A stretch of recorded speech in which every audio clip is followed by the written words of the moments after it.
Tamil மேட்ரிமோனிக்கு thanks சொல்லணும். 26 வருஷத்துக்கு முன்னாடி இதே தமிழ் மேட்ரிமோனி மூலமா தான் இவ அம்மாக்கும் கல்யாணம் பண்ணேன். கல்யாணம்னாலே தமிழ் மேட்ரிமோனி தான்.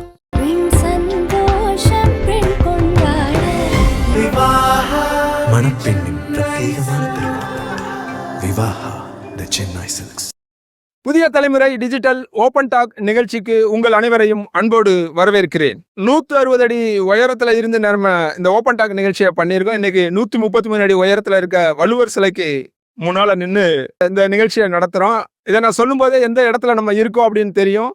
முக்கடலும் சங்கமிக்கும் குமரி கடல்ல இருந்து இந்த நிகழ்ச்சியை நம்ம நடத்திக்கிட்டு இருக்கோம். நிகழ்ச்சியோட தலைப்பு யார் ஓட்டு யாருக்கு அப்படின்ற தலைப்புல கோடை வெப்பத்தை விட தேர்தலோட உஷ்ணம் இன்னும் பகிக்க தொடங்கி இருக்கு. இந்த சூழல்ல இந்த விவாதத்தை நம்ம நடத்த தொடங்கி இருக்கோம். நிகழ்ச்சியில பங்கேற்பாளர்களை முதல்ல அறிமுகப்படுத்துகிறேன். திரு தாமரை பாரதி திமுகவிலிருந்து வணக்கம் சார். திரு விஜயதரணி பாரதிய ஜனதா கட்சியிலிருந்து வணக்கம் மேம். திரு மரிய ஜெனிஃபர் நாம் தமிழர் கட்சியிலிருந்து. திரு சுவாமிநாதன் பத்திரிகையாளர் வணக்கம் சார். எல்லாத்துக்கும் மாற்றம் அப்படின்னு சொல்லிட்டு இருக்க தமிழக வெற்றி கழகம் நம்ம இந்த விவாதத்துக்கு அழைச்சா அவங்க யாரும் பங்கேற்க முன் வரல. ஸோ அதனால நம்ம பத்திரிகையாளரை உள்ள சேர்த்துருக்கோம். நிகழ்ச்சியை நான் தொடங்குறது திரு சுவாமிநாதன் இருந்து தொடங்கலாம் அப்படின்னு நினைக்கிறேன். யாருடைய ஓட்டு யாருக்கு போகும் அப்படின்ற அந்த கேள்வி எங்க இருந்து தொடங்குதுன்னா, மாற்றா புதுசா ஒரு கட்சி வருது அப்படின்னும் போது அவங்க யாருடைய வாக்குகளை பிரிப்பாங்க அப்படின்ற ஒரு கேள்வி இருக்கும். எல்லா கட்சிகளுக்குமே பாரம்பரியமா சில ஓட்டுகள் இருக்கு. அதை தாண்டி இந்த ஓட்டுகளை யார் பிரிக்க போறா அப்படின்றதான் கேள்வி. உங்களுடைய முதல் கருத்து. இல்லை, நிச்சயமா விஜய் அவர்கள் புதிய சக்தி. இப்பொழுதுதான் முதல் முறையாக தேர்தலை சந்திக்கிறார். அவர் எங்கிருந்தாவது வேற கட்சிகள் இருந்தால் எடுத்தாகணும். அவர் எடுக்கிறது 8%, 10, 15 அதில் யார் அதிகமான சேதத்துக்குள்ளாவாங்க அப்படிங்கிறது தான் மிகப்பெரிய கேள்வியாக இருக்கும் அப்படின்னு பார்க்குறேன். அதில் ரொம்ப குறிப்பாக அதிமுகவுக்கு என்ன சேதாரம் அப்படின்னு நம்ம பார்த்தோம்னா, ஆளுங்கட்சிக்கு எதிரான ஓட்டுகள் அது ஒருமுகமாக திராவிட முன்னேற்ற கழகம் நோக்கி திரும்பணும். திராவிட முன்னேற்ற கழகத்துக்கு எதிரான ஓட்டுகள் அதிமுகவை நோக்கி திரும்பணும். இதுதான் கடந்த கால வரலாறு. ஏன்னா விஜய் ஜெயலலிதா அவர்கள் இறந்து ஒரு 8 ஆண்டுகள் ஆகுது. அன்னைக்கு ஒரு 10 வயதுல இருந்த ஒரு மாணவன் இன்னைக்கு 18 வயதுல ஓட்டு போட போறான்.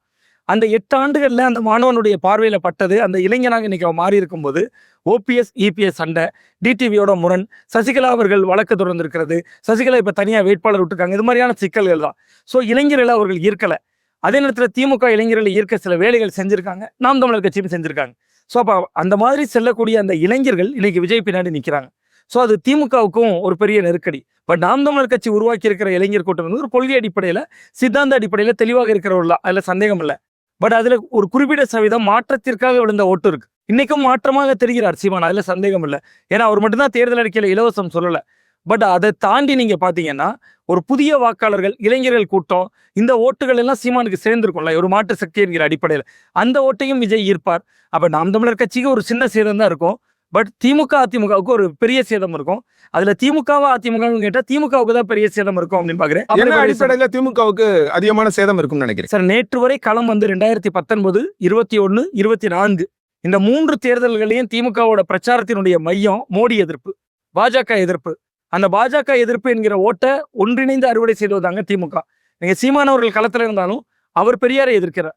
சங்கி என்றால் நண்பன் சொல்றார். அப்ப முழுக்க ஒரு பாஜக எதிர்ப்பு ஓட்டுகளை அவரால் முழுதாக ஈர்க்க முடியாது. சிறுபான்மையினர் பகுதிகளில் சீமானவர்களுக்கு ஓட்டு இருந்தாலும் முழுக்க சிறுபான்மையினர் ஓட்டை பெரும்பகுதியை அறுவடை செய்தது திமுக தான். இன்னைக்கு விஜய் ஒரு புதிய சக்தியா வந்திருக்கிறார். பாஜக அணியிலையும் இல்லை. அவருக்கு ஜனநாயகன் படத்துக்கு நெருக்கடி இருக்கிறது. இன்னொரு பக்கம் நீங்க பாத்தீங்கன்னா அவர் மீது சிபிஐ வழக்கு விசாரணை இருக்கு. இத்தனை நெருக்கடிகளுக்கு பின்பும் அவர் கிட்டத்தட்ட பாஜகவோட கூட்டணிக்கு போகல. கிட்டத்தட்ட ஒரு வேட்பாளர் போட்டிருக்காரு சார். அந்த வேட்பாளர் பட்டியலை பார்த்தோம்னா 11 பேர் கிறிஸ்தவர்கள், 11 பேர் இஸ்லாமியர்கள், கிட்டத்தட்ட 22 பேர். அண்ணா திராவிட முன்னேற்ற கழகம் போட்டிருக்கிற வேட்பாளர்கள் ஒரே ஒருவர் தான் இஸ்லாமியர். பல தொகுதிகளில் சிறுபான்மையினர் வாக்குகளை விஜய் கணிசமான அளவுக்கு எடுக்கிறார். ஸோ அதுவும் கிட்டத்தட்ட திமுகவுக்கான ஒரு பாதிப்பு. இளைஞர்கள் குழாம்ல நிறைய நலத்திட்ட உதவிகள் திராவிட முன்னேற்ற கழகம் தான் செஞ்சிருக்காங்க. இன்னும் சொல்ல போனா சார், அண்மையில லேப்டாப் கொடுத்தாங்க. 10 லட்சம் பேர் கொடுத்தாங்க. எங்க எதிர் வீட்டு பையன் லேப்டாப் வாங்கிட்டு வந்தான். லேப்டாப்ல வெளியில திராவிடம் வெல்லும்னு திமுகவோட அந்த தமிழக அரசோட ஸ்டிக்கர்லாம் ஒட்டி முக ஸ்டாலின் அவருடைய படம் இருக்கு. வீட்டுக்கு அந்த இளைஞன் அப்படியே அந்த லேப்டாப்பை ஓப்பன் பண்ணி ஃப்ரண்ட்ல ஸ்கிரீன் சேவரா விஜய் போட்டோ வைக்கிறான். அப்ப இந்த குழாம்னா அவங்க என்னெல்லாம் ஒர்க் அவுட் பண்ணாங்களோ, இளைஞர்கள் ஓட்டை ஈர்க்கிறதுக்கு என்னெல்லாம் வேலைகள் செய்தாங்களோ அந்த இடமும் பாதிப்புக்குள்ளது. அதிமுகவுக்கு ஏன் பாதிப்பு குறைவுன்னு சொல்றேன்னா, அதிமுக கிட்ட இளைஞர்கள் இல்லை, அதிமுக கிட்ட சிறுபான்மையினர் இல்லை. அங்க அன்வர் ராஜாவே இருக்க முடியாதுன்னு இடம்பெயர்கிறார். அங்க ஒரு நிலோபரே இருக்க முடியாதுன்னு திமுகவுக்கு போறாங்க. அப்ப அவர்களால சிறுபான்மையினர் மத்தியில் ஓட்டே எடுக்கிறது இல்லை. நீங்க சீமான் அவர்களுடைய ஓட்டு கூடணும். நியாயமா பார்த்தா இந்த தேர்தலில் 8ல இருந்து அது 10 11 ஆகணும். பட் என்னுடைய யூகம் சரியாக இருந்தால் அந்த 8ஐ சுற்றி தான் நிற்க முடியும். 8ஐ விட ஒரு 0.5% குறையலாம் அல்லது 0.5% கூடலாம். அதுக்கு காரணம் விஜய் சக்தி தான். பார்க்கலாம் இது யாருக்கு சாதகமா இருக்குன்ற அடுத்தடுத்த சுற்றுகளில் பேசலாம். திரு மரிய ஜெனிஃபர் இவர் குறிப்பிட்டாரு, நாம் தமிழர் கட்சியோட வாக்கு சதவிகிதம் பெரிய அளவில் கூடாதுன்னா கூட வீழாது அப்படின்னு சொல்றாரு. அதை எப்படி புரிஞ்சுக்கிறது? யாருடைய வாக்கு யாருக்கு போகும் அப்படின்னு நினைக்கிறீங்க இந்த தேர்தல்? ஃபர்ஸ்ட் ஓட்டர்ஸ் ஃபர்ஸ்ட் டைம் 2016 நம்ம தேர்தலில் நிற்கும் பொழுது அப்போ இருந்த ஓட்டர்ஸ் உடைய மைண்ட் செட் எப்படி இருந்திருக்கலாம்னா, ஒரு மாற்று சக்தியா நாம் தமிழரை பார்த்து வாக்குகளை போட்டிருப்பாங்க. அப்ப நம்ம எடுத்த வாக்கு சதவீதம் 1.1 4.5 லட்சம் ஓட்டு எடுத்திருக்கிறோம். தொடர்ந்து தேர்தலில் நிக்கிறோம். இது எங்களுடைய 5வது பொது தேர்தல். அப்ப அந்த இடத்துல அடுத்த நாடாளுமன்ற தேர்தல்ல பிரதமரை தேர்ந்தெடுக்கும் தேர்தல்ல கூட நம்ம 8.2% வாக்கு எடுத்து 36 லட்சம் வாக்கு நம்ம பெற்றிருக்கிறோம். அப்போ அதை வெறும் மாற்றா மட்டும் பார்க்கல. அவங்க நிக்கிறாங்க களத்துல, தொடர்ந்து அரசியல் பேசுறாங்க, மக்களை அரசியல் படுத்துறாங்க. அதுல ஒரு நேர்மையான பயணம் இருக்குது. ஒவ்வொரு நாளும் நம்ம விதைச்சுக்கிட்டே இருக்கிறோம். அதுக்கான அறுவடையை ஒவ்வொரு தேர்தல தான் நம்ம எடுக்க முடியுது. அது தொடர்ந்து வளர்ந்துகிட்டே வர்றது ஒரு பெரிய நம்பிக்கையை கொடுக்குது. அதனால இந்த தேர்தல்ல எங்களுடைய வாக்கு வங்கி அப்படிங்கிறது உயரும் அப்படின்னு நம்ம நினைக்கிறோம். இது இங்கிருந்து தான் பிரிப்போம் அங்கிருந்து தான் பிரிப்போம் அப்படிங்கிற கணிப்பையும் தாண்டி நாம் தமிழர் கட்சியுடைய வாக்கு சதவீதம் இந்த தேர்தல்ல கணிசமாக உயரும் அப்படின்னு நாங்க நம்புறோம். இன்னொன்னு என்ன பின்புலத்துல அந்த நம்பிக்கை உங்களுக்கு? அதாவது என்னன்னா, இப்ப குறிப்பா நம்மளுடைய மாவட்டங்களை இப்ப இந்த மாவட்டத்துல நடக்கிறதுனால நான் சொல்றேன், நாம் தமிழர் கட்சியுடைய முக்கியமான ஒரு மேனிஃபெஸ்டோ ஆர் கொள்கை அப்படிங்கிறது சிற்றூர்களின் தொழில் வளர்ச்சி பொருளாதார கொள்கை. இப்ப அண்ணன் ஒண்ணு சொன்னாங்க, இந்த கன்னியாகுமரி மண்ணுங்கிறது ரொம்ப சுயமரியாதையோட இருக்கக்கூடிய ஒரு மண். அவரு சொல்றாரு, ஸ்கிரீன் சேவரா விஜய் அண்ணனோட பிக்சரை மாத்தினாங்கன்னு. உங்களுக்கு தெரியுமான்னு தெரியல, இதை பதிவு பண்ணணும்னு நினைக்கிறேன். நிறைய பேரு அந்த லேப்டாப்ல என்கிரேவ் பண்ணியிருக்கிற தலைவர்களுடைய படங்களையே அவங்க அங்க இருக்கிறத ஒரு சுயமரியாதைக்கு இதா பாக்குறாங்க. அந்த இடத்துல வேற ஒரு ஸ்டிக்கரையோ அதை மறைக்கணும்னு நினைக்கிறாங்க. ஏன்னா அது நான் இலவசமா வாங்கினேன்னு என்னோட இளைஞன் அதை உணர்றதுக்கு அவன் விரும்பல. இலவசங்கள் சமூக நீதியை கட்டி காப்பாத்துது அப்படின்றது ஒண்ணு. இது தமிழகம் மாதிரியான ஒரு மாநிலத்துல இலவசங்கள் அப்படின்றது வளர்ச்சி பாதையா வளர்ச்சி திட்டங்களாகத்தான் பார்க்கப்படுது. சுப்ரீம் கோர்ட்லயுமே அவங்க என்ன சொல்றாங்கன்னா, நீங்க அரசியலோட தேர்தல் அரசியலுக்காக அதை பயன்படுத்தாதீங்க, இலவசங்கள் வேண்டாம்னு அவங்க சொல்லல அப்படின்றத சுப்ரீம் கோர்ட்டோட பார்வை. எல்லா நாடுகள்லயுமே ஒரு சோசியலிஸ்டிக் ஃபேப்ரிக்ல இருக்கிற எல்லா நாடுகளுமே இந்த இலவசங்களை கொடுக்கதான் செய்யுது. ஆனா இலவசங்கள் கொடுக்கும் பொழுது உங்களுடைய டார்கெட் ஆடியன்ஸ் கரெக்டா இருக்கணும். இலவசங்கள் எதுக்கு கொடுக்குறோம்? ஒரு இலவசங்களை நீங்க ஆதரிக்கிறீங்க. இலவசங்கள் சமமான ஒரு சமூகத்தை கட்டணும், எல்லாருக்கும் ஒரே பிளாட்ஃபார்ம்ல கொண்டு வரணும் அப்படிங்கிற நோக்கத்துல அவங்க கொடுக்கறது வெறும் அப்பீஸ்மெண்ட் பாலிடிக்ஸ், எலெக்ஷன் பாலிடிக்ஸ்க்காக கொண்டு அந்த இம்ப்ளிமெண்டேஷன்லயும் ஸ்கேமா இருக்கிறது விமர்சனத்துக்கு உள்ளாக்கப்படுது. இப்ப இவ்வளவு நாளும் நீங்க பண்ண வேண்டிய அவசியம் இல்லை. 75 ஆண்டு காலம் நம்ம ஒரு என்ன சொல்றது, ஒரு இண்டிபெண்டன்ஸ்ல நம்ம வந்துட்டோம். அப்ப இன்னும் நீங்க இலவசங்கள் கொடுத்துதான் நீங்க சமூக நீதியை கொண்டு வரணுமா அப்படின்னு ஒரு கேள்வி இருக்குல்ல. அப்ப அந்த இடத்துலதான் நம்ம இலவசங்கள் தேவையா? அப்ப அவனுக்கான பொருளாதார ஒரு வளர்ச்சி பாதையை தொழில் வளர்ச்சியை கொடுங்க, இது வேண்டாம் அப்படின்னு நம்ம சொல்றோம். பொதுவா நாம் தமிழர் மீதான விமர்சனங்கள் நீங்களும் கேள்விப்பட்டிருப்பீங்க. அவங்க அதிகாரத்துல வரதவே பெருசா விரும்பல அல்லது அதுக்கான முனைப்பு காட்டல, அவங்க ஒரு ஸ்பாயிலரா அல்லது அதை வேற ஒரு நோக்கத்துக்காக அந்த மாதிரி நடந்துக்கிறாங்க அப்படின்லாம் சொல்லப்படுது. அந்த விமர்சனத்துக்காக அப்படியான ஒரு விமர்சனங்களை நம்ம நியாயப்படுத்தி பார்க்கணும் அப்படின்னா 234 கேண்டிடேட்ஸையும் அண்ணன் அறிவிச்சிருக்கவே மாட்டாரு. முதல் நாள் அறிவிப்பதன் நோக்கமே அதன் பின்னணியில வேறொரு அரசியல் இருக்கு அப்படின்றாங்க, வேறொரு ஆதாயம் இருக்கு அப்படின்ற விமர்சனங்கள்லாம் இருக்கிற மாதிரி எங்களுக்கு அவசியம் இல்லை, அதுக்கான தேவையும் இல்லை. ஏன்னா நம்ம இந்த கட்சி தொடங்குனதுக்கான ஒரு காரணம் இருக்கு. அந்த பயணத்துல நாங்க நேர்மையா போயிட்டு இருக்கிறோம். வாக்கு வங்கி கூடிக்கிட்டே இருக்கு. அதாவது ஒரு வாட்டி குறைஞ்சிச்சுன்னா கூட நீங்க இந்த கேக்குறதுல ஏன் குறைஞ்சாலும் நீங்க நிக்கிறீங்க, உங்களுக்கு வேற ஏதாவது இன்டென்ஷன்ஸ் இருக்கா அப்படின்னு கூட நீங்க கேட்கலாம். எங்களுடைய வாக்கு வங்கி சீராக கூடிட்டு இருக்குது. என்னோட கேள்வி, தமிழக வெற்றி கழகம் புது வரவா வந்திருக்கு, நீங்க மாற்றம் சொல்றீங்க, அவங்களும் அதே முழக்கத்தை தான் முன்வைக்கிறாங்க, மாற்றம் சொல்றாங்க. அவங்க உங்களுடைய வாக்குகளை பிரிப்பாங்களா மாட்டாங்களா? மிக குறிப்பா முதல் தலைமுறை வாக்காளர்கள், இளம் தலைமுறையினர் எங்களுடைய வாக்க பிரிக்க மாட்டாங்க. அதுல நாங்க உறுதியா இருக்கிறோம். ஏன்னா இது கொள்கை அடிப்படையில சேர்ந்த ஒரு பெருங்கூட்டம். அதனால எங்களுக்கு எங்களோட வாக்கு அவங்க பிரிக்க மாட்டாங்க. எங்களுக்கு அதிகமான வாக்குகள் சேரும். ரைட். தொடர்ந்து பேசலாம். திரு விஜயதரணி, திரு சுவாமிநாதன் ஒன்று குறிப்பிட்டாரு, அந்த மாற்று அப்படின்றது அல்லது ஓட்டை யார் பிரிப்பாங்க அப்படின்னு நம்ம பேசிட்டு இருக்கும்போது பெருவாரியா திமுக அடுத்த அதிமுகவுக்கு பெரிய அளவுல ஓட்டை வந்து பிரிப்பாங்க அப்படின்னு சொல்றாங்க. நீங்க எப்படி பாக்குறீங்க? உங்க கூட்டணியில அதிமுக இருக்காங்க சொன்னாரு. அதிமுக ஒரு அளவுக்கு தான் அதோடைய தாக்கம் இருக்கும். ஏன்னா அதோடைய எஃபெக்ட் வந்து பெருசா இருக்காது. ஏன்னா ஏற்கனவே இருக்கக்கூடிய வாக்குகள் அதுல இல்லாத போன வாக்குகள் என்று பிரிச்சாரு அவரு. அந்த அடிப்படையில பார்த்தா அது இல்லாத போச்சுன்னு நான் சொல்ல மாட்டேன். அந்த அளவுல வாக்குகள் இருக்கு. அதே நேரம் திமுக எதிர்நிலை வாக்குகள்ல பிளவு இருக்கும் அப்படிங்கறது அவங்க கருத்தா இருக்கு. இது வரைக்கும் அதிமுகவுக்கு கிடைச்சிக்கிட்டு இருந்த ஓட்டை தான் அவர் எடுத்துக்க போறாருன்னு சொல்றாரு. பெருசா இருக்காது, பெருசா பிரிக்கிறதுக்கான வாய்ப்பு இருக்காது. காரணம் என்னன்னா, ஒரு விஷயத்த மக்கள் பார்ப்பாங்க நிச்சயமா. ஒன்று, திமுக ஆட்சி இப்ப இருந்தது, அதுல நிறைய ஆன்டி இன்கம்பன்சி இருக்கு. அதுல எதிர்நிலையான வாக்குகள் நிறைய வர்றதுக்கான காரணங்கள் இருக்கு. நிறைய பாலியல் வன்கொடுமை, சிறுவர்களுக்கு எதிரான குற்றங்கள் அதிகரிச்சிருக்கு 125%. பெண்களுக்கு எதிரான குற்றங்கள் 55% உயர்ந்திருக்கு இந்த ஆட்சியில.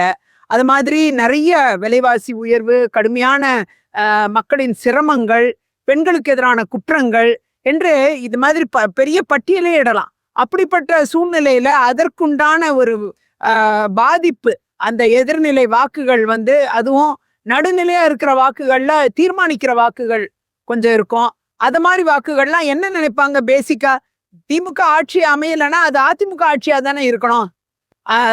இதுல வந்து நாம் தமிழர் வந்து ஆட்சி அமைக்க போறது இல்லைன்னு எல்லாருக்கும் தெரியும். திரு விஜய் அவர்களும் ஆட்சி அமைக்க போறது இல்லைங்கிறது எல்லாருக்கும் தெரியும். சோ இது புரிந்த ஒன்று.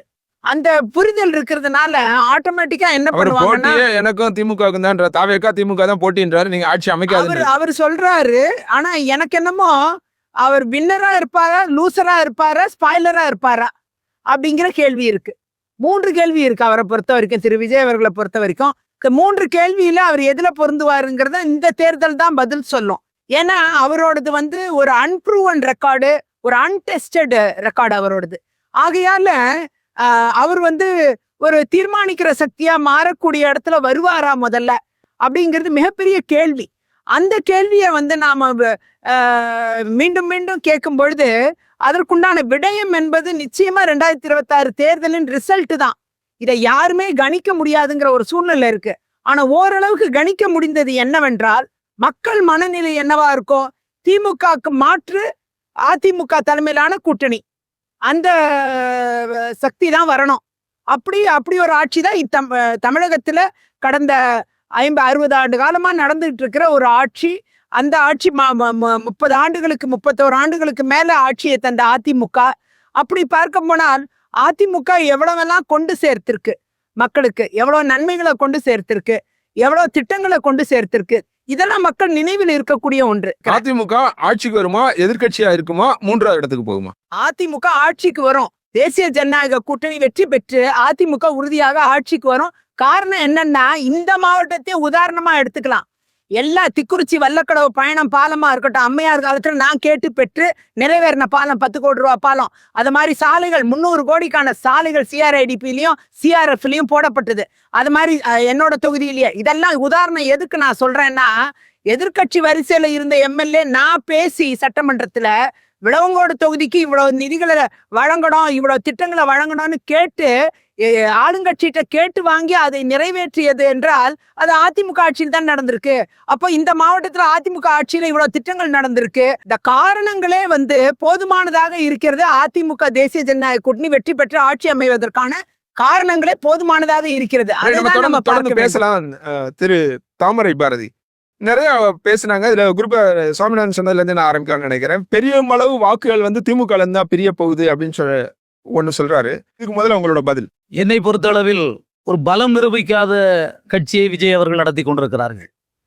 1967 திமுகவிற்கு மிகப்பெரிய அளவு இளைஞர் கூட்டம் இருந்தது. அவர்கள் அரசியல் அறிவு பெற்றவர்களாக இருந்தார்கள். அரசியல் மாற்றம் நிகழ்ந்தது. காங்கிரசுக்கு மாற்றாக திமுக தமிழ்நாட்டில் ஆட்சி பொறுப்பிற்கு வந்தது. அதற்கு பின்னால் எம்ஜிஆர் ஒருவர் மட்டும்தான் சினிமா துறையிலிருந்து நேரடியாக அரசியலில் வந்து அதிகாரத்தை கைப்பற்றினார். அதற்கு அடிப்படை காரணம், அடிப்படையில் காங்கிரஸ்காரராக இருந்த எம்ஜிஆர் அவர்கள் அண்ணாவின் தலைமையை ஏற்று திராவிட முன்னேற்ற கழகத்தில் பயணித்து, திராவிட முன்னேற்ற கழகத்தின் கொள்கை பிடிப்போடு பணியாற்றி, திராவிட முன்னேற்ற கழகத்தில் பொருளாளர் என்கிற உயர்ந்த பதவியிலிருந்து திரைத்துறையிலும் அவர் நடித்து கொண்டிருந்த காரணத்தால் திமுகவினுடைய பின்பலம், திராவிட முன்னேற்ற கழகத்தினுடைய கொள்கைகள் அவரை அரசியலில் அடுத்த கட்டத்திற்கு கொண்டு செல்லுகின்ற ஒரு சூழல் ஏற்பட்டது. இன்றைக்கு வருகிற கூட்டங்களை பார்த்து ஒரு மிகப்பெரிய அரசியல் மாற்றம் ஏற்படும், இவருக்கு மிகப்பெரிய மக்கள் செல்வாக்கு இருப்பது போன்ற ஒரு தோற்றத்தை உருவாக்குவது என்னுடைய பார்வையில் தவறான ஒன்றாகும்.